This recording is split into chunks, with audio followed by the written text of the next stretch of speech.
What's good, y'all? It's that boy, Easy Millions, and I'm your host of that boy, ETV. You already know, man, we are back on Mecha break.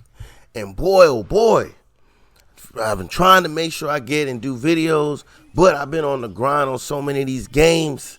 We're trying to hit diamond in pretty much everything we play, bare minimum. And we recently did that in Frag Punk, so now we on the grind for that diamond here in Mecha break. And I've been playing, and I've been almost forgetting to get on here and drop a video. But we're currently in platinum rank, so we're almost at diamond, so we're almost there, baby, almost there. But some things that I've noticed that I kind of want to just speak on real fast. The first one is this. The spawn system in the game, especially on game modes where it's like the convoy map, like Palm Bay Harbor, I believe, is one of the convoy maps. You know, the one where you have to sit on the thing and push it, right? On that map, when you kill somebody and they spawn, it will literally spawn people in front of where the payload is moving towards. Instead of more like where the people are at, it'll always spawn the person more in front of where the payload is heading. Now, I do understand that this is to help prevent teams that get a head start. This is a way to help, slow them down and put your team in put the enemy team in position to better hold off the team, or like I said, prevent the team from scoring. But they already have that ingrained in the game mode when you get to the point and you have to then sit there and wait for it to charge. And the reason why and sometimes this actually gives the advantage to the enemy team, because if you make it, I've pushed the point before, got to the place where you have to capture the point, and then since everyone's fighting at the other end, as my teammates get kills, the person then respawns on top of me. So now that person is now actually in correct position, when before they weren't paying attention to the convoy, they were worried about fighting. But now the game is putting him in position to actually defend me and stop me from capping the point and pushing it forward. The game is now basically helping or handing the player the positioning, or hey, you're supposed to be stopping this.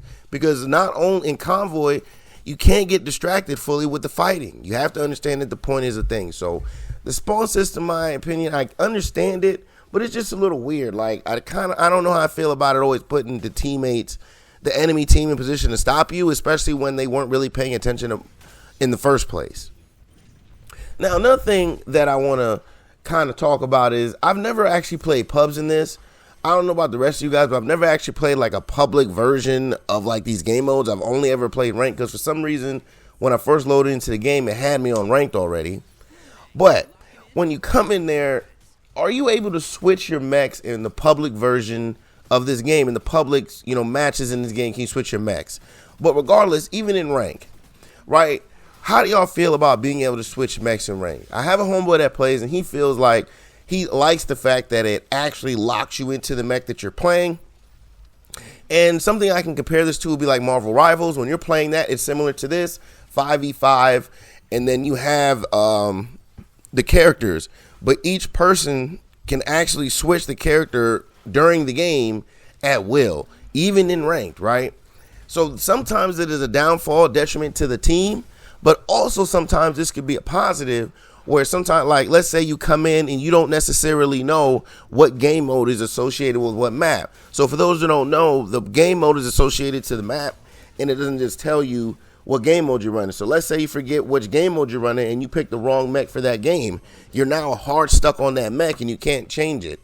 So I can see where being able to change the mech is a benefit, but it could also be a detriment at the same time, where like it is a good example in Rivals where teammates are just swapping roles, and next thing you know, you don't have a healer anymore, or you don't have, a sniper in this game, in case this game, or you don't have your ultra heavy attacker or defender anymore because they wanted to switch mid match. You know what I'm saying? So it definitely can throw off team compositions.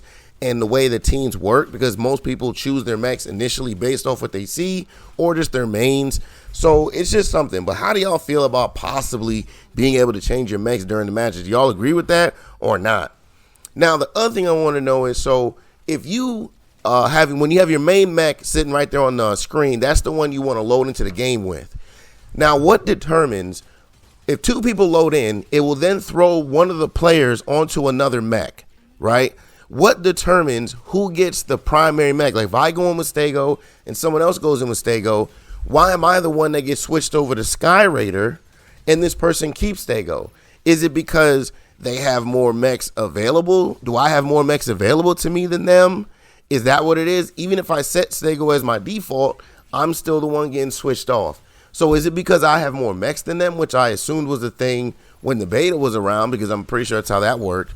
But so far right now, I'm not really sure, because it gave me all the mechs. Now, I don't know if it only gives all the mechs to people who were beta players prior, or if it just gives everyone the mech straight up right now. So someone let me know down in the comments how that works for you guys. But I just want to know, what is the determination on who gets to actually get the mech if two people queue in at the same time and you switch one of them off? Because I just want to know what that is. If one of y'all actually know, though, let me know down in the comments, man. Now, the last thing I want to touch on is something that is actually very important. So when it comes to customization, if you go to Alesinus, right? If you go to Alesinus, it allows you to look at Alesinus in his primary form and his when you break his armor form, his de-armored form. Now, when I play Sky Raider, and I would like to color the Sky Raider the similar color to that of the SWAT Cats cartoon. I don't know if y'all remember that cartoon, but this is what it looks like.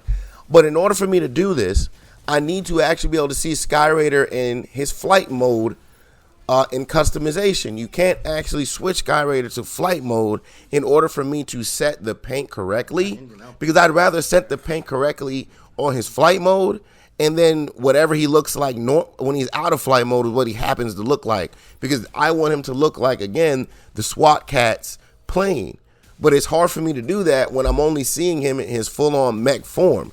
You know what I mean? Why is it that Alesinus can see both his armored form and de-armored form, but I can't see the flight mode for Falcon and Sky Raider? That's kind of weird. So hopefully in an update coming up soon, there should be a simple fix too, like a simple little quality of life fix. Should be able to allow you to see both Falcon, Sky Raider, and any future mech that has a flight mode. You should be able to definitely see that in customization in that way. This way, players can customize theirs, because like I said, I want his flight mode to look like this. If whatever he looks like in the mech form, as long as he looks like this when he's fly mode, I'm good to go, man. That's how I feel about that. You know, now let me know also too, I might be tripping. Maybe there is an actual way to go ahead and get that into flight mode, and if there is, I'm gonna look stupid, just let me know down in the comments.